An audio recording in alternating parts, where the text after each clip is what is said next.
Guys, in this video, I will show you how you can fix can't open Windows security on Windows 11. So without further ado, let's get started.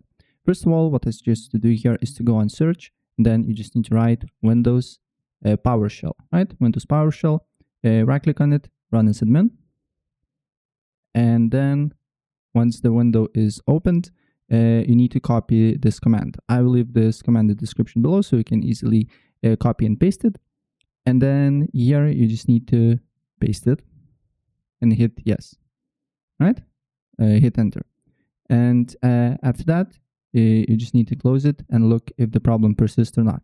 If the problem persists, another thing that you need to do here, you just need to go on search, write Windows security, right click on it, app settings, then scroll down until you see reset and press repair, right? And after that, you need to restart your computer and look if you can open or not. If you cannot open, you can reset Windows security. But as you can see here, if the system component still isn't working right, reset it. The system components data will be deleted. Basically, your sign-in details can be deleted. So keep in mind that. And just hit reset. And then look if the problem persists or not.